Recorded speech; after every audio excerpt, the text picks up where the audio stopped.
En los anales de la historia, hay sombras que esconden historias increíbles. Son relatos que las crónicas oficiales suelen olvidar. Uno de esos grandes misterios pertenece a un fraile franciscano llamado Galvano. Él vivió mucho antes que Cristóbal Colón. No fue un explorador famoso, ni un rey poderoso. Fue un humilde hombre de fe que vivió en Milán durante el siglo XIV. Pero este fraile escribió algo extraordinario, algo que desafía nuestra comprensión del pasado. Él creó un manuscrito, un texto lleno de conocimientos que quizás eran demasiado avanzados, demasiado peligrosos para su época.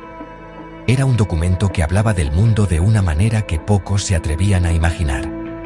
Este documento, conocido como la Crónica Universalis, no era solo una simple historia del mundo, tal como se conocía entonces. Era algo más. El fraile Galvano escribió sobre geografía, sobre tierras lejanas y pueblos olvidados. Su obra era una compilación de conocimientos antiguos y quizás información secreta. El manuscrito estuvo perdido durante siglos, un fantasma en las vastas bibliotecas de Europa. Su existencia fue una simple nota al pie, un susurro entre eruditos que buscaban verdades ocultas. Imaginen un solo libro, que guardaba un secreto tan profundo que podría reescribir la historia de uno de los mayores logros de la humanidad, el descubrimiento de un nuevo mundo. ¿Qué hizo tan especial el manuscrito del fraile Galvano? Contenía una referencia, una pista que es realmente asombrosa. El texto habla de una tierra llamada Mar Calada. Según el fraile, esta tierra estaba ubicada muy al oeste, al otro lado del vasto y aterrador océano Atlántico. Él la describió como un continente, una masa de tierra enorme, no solo una pequeña isla. Esto fue escrito más de 150 años antes de que Colón zarpara en su famoso viaje. Sugiere que el conocimiento de las Américas, o al menos de una parte de ellas, pudo haber existido en Europa mucho antes de 1492. El manuscrito es una llave que podría abrir una versión muy diferente de la historia. El redescubrimiento de este documento en los últimos años nos obliga a hacer preguntas inquietantes. ¿Cómo supo un fraile italiano del siglo XIV sobre un continente al otro lado del océano? ¿De dónde obtuvo su información? Algunos creen que tuvo acceso a antiguas sagas nórdicas, los relatos épicos de exploradores vikingos como Leif Erikson, que habían llegado a Norteamérica siglos antes. Quizás estas historias no eran solo mitos, quizás fueron tratadas como informes verídicos en ciertos círculos ocultos. La obra del fraile Galvano es un testimonio de la idea de que la historia no es una línea recta, sino una compleja red de conocimientos olvidados y voces silenciadas. Mucho antes de que Colón convenciera a la corona española para financiar su arriesgada empresa, el aire en Europa estaba lleno de rumores. No eran debates académicos confinados a los pasillos universitarios. Eran historias vivas, compartidas en las tabernas y muelles de ciudades portuarias como Lisboa, Palos y Génova. Los marineros, los hombres que realmente conocían el mar, hablaban de cosas extrañas que habían visto. Contaban relatos de trozos de madera inusuales, tallados por ninguna mano europea conocida, que llegaban a las costas de Portugal y las Azores. Estos objetos eran mensajeros de un lugar desconocido, prueba silenciosa de que algo existía más allá del horizonte. Estos susurros eran más que simples chismes, eran fragmentos de un rompecabezas. Algunos marineros afirmaban haber encontrado cañas extrañas, diferentes a las que crecían en Europa o África, flotando en el agua.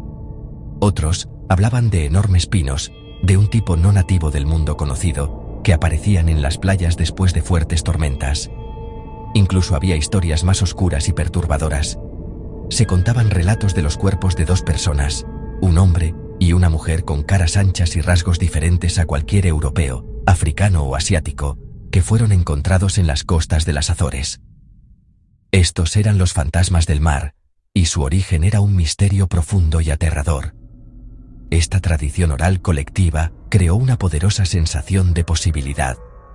Mientras los hombres cultos debatían el tamaño de la Tierra usando textos antiguos, el marinero común tenía pruebas tangibles. Puede que no tuvieran mapas o teorías científicas, pero tenían el testimonio de sus propios ojos. Tenían los extraños objetos que el océano ofrecía, Estos rumores sugerían que el Atlántico no era un vacío interminable, sino un camino hacia otro lugar. Para un navegante ambicioso como Colón, que pasó años en estas mismas ciudades portuarias, estas historias habrían sido invaluables. Eran la confirmación de que sus teorías no eran solo sueños. La importancia de estos rumores no puede ser exagerada. Crearon un paisaje psicológico donde un viaje hacia el oeste no era un acto de locura, sino un siguiente paso lógico. Las historias validaron la idea de que había tierras por descubrir, riquezas por reclamar y misterios por resolver. Transformaron el océano de una barrera en un desafío. Por cada erudito que decía que un viaje hacia el oeste era imposible, había un marinero que te contaría sobre el extraño remo tallado que encontró, o el cadáver desconocido que el mar había entregado. Estos susurros fueron el verdadero viento en las velas de los primeros exploradores. La mente europea antes de 1492 estaba llena de una geografía de mitos y leyendas. El océano Atlántico no era un espacio vacío en sus mapas, estaba poblado de islas fantasma y tierras de cuentos antiguos. Estos lugares eran tan reales para muchas personas como Inglaterra o España. Una de las más famosas fue la isla de Antigua, también conocida como la isla de las 7 ciudades. La leyenda contaba la historia de 7 obispos cristianos que huyeron de la península ibérica durante la conquista musulmana en el siglo VIII. Navegaron hacia el oeste y fundaron 7 magníficas ciudades en una isla grande y fértil. Esta historia fue un poderoso motivador para los exploradores que buscaban riqueza y nuevas tierras cristianas. Otra leyenda persistente fue la de la isla de San Brandán. Esta historia provenía de los viajes de un monje irlandés en el siglo VI. San Brandán y sus seguidores supuestamente navegaron por el Atlántico durante 7 años, encontrando maravillas increíbles. Vieron pilares de cristal, islas de fuego y una tierra prometida a los santos. Este relato, la Crónica Universalis, fue increíblemente popular durante toda la Edad Media. Era una mezcla de fe cristiana y mitología celta, y presentaba el Atlántico como un lugar de prueba espiritual y descubrimiento divino. Durante siglos, los cartógrafos colocarían la isla de San Brandán en sus mapas del Atlántico, un objetivo móvil para los marineros esperanzados. Estas tierras míticas a menudo se unían a creencias arraigadas en la antigüedad clásica. Muchos europeos educados estaban familiarizados con los escritos de Platón, quien describió el continente perdido de la Atlántida. Se decía que esta poderosa civilización, ubicada más allá de las columnas de Hércules, se había hundido en el mar en un solo día y una noche. Aunque muchos lo veían como una fábula moral, otros se preguntaban si aún existían restos de esta gran masa de tierra. La idea de un paraíso perdido, una sociedad tecnológicamente avanzada tragada por el océano, alimentó una profunda curiosidad sobre qué secretos podrían guardar las aguas occidentales. La búsqueda de la Atlántida fue, en cierto modo, una búsqueda de una edad de oro olvidada. Estos relatos, desde Antigua hasta la Atlántida, eran más que simples cuentos para dormir. Eran parte de un marco cultural que hacía que lo desconocido pareciera cognoscible. Daban nombres e historias a los espacios vacíos en el mapa. Para los exploradores, estas leyendas sirvieron tanto de inspiración como de justificación. Un viaje hacia el oeste no era solo una empresa comercial, podía ser una búsqueda sagrada para encontrar las 7 ciudades, un viaje espiritual a la isla de San Brandán o una misión histórica para desenterrar los secretos de la Atlántida. Estas poderosas narrativas ayudaron a transformar un océano peligroso e incierto en un reino de posibilidades infinitas y fantásticas. La combinación de rumores de marineros, leyendas míticas y textos olvidados como el manuscrito del fraile Galvano fue increíblemente potente. Creó un ambiente donde lo imposible comenzó a parecer posible. Estas historias eran críticas porque desafiaban la visión del mundo establecida.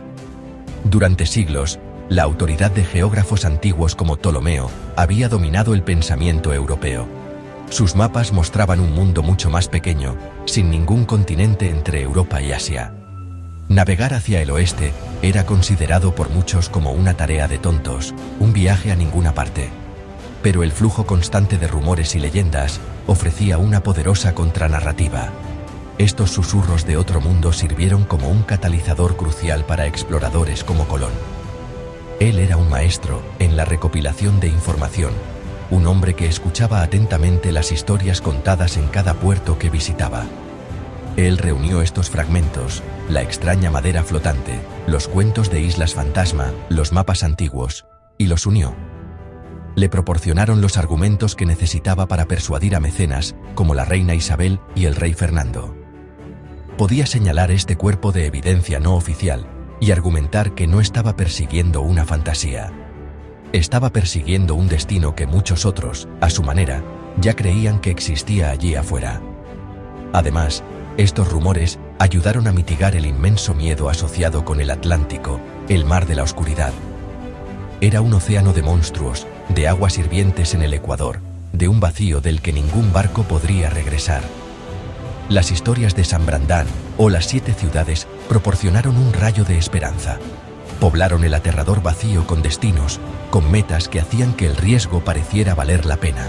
Sugerían que los marineros valientes serían recompensados no con la muerte, sino con el descubrimiento. Este cambio psicológico fue esencial. Transformó el océano de un lugar de perdición segura en un espacio de gloria potencial y riqueza inimaginable. Hoy, mirar hacia atrás en estas historias es fascinante por muchas razones. Nos recuerda que la historia es a menudo más desordenada y misteriosa que las simples líneas de tiempo que aprendemos en la escuela. Demuestra que los grandes descubrimientos no son el producto de un solo genio, sino la culminación de siglos de sueños compartidos, susurros y conocimientos olvidados. Comprender el mundo antes de Colón nos permite apreciar el verdadero coraje de esos primeros exploradores. Navegaron no hacia un vacío conocido, sino hacia un mar de mitos y rumores, esperando convertir la leyenda en realidad. Esta historia revela que la imaginación humana es, y siempre ha sido, el verdadero motor de la exploración.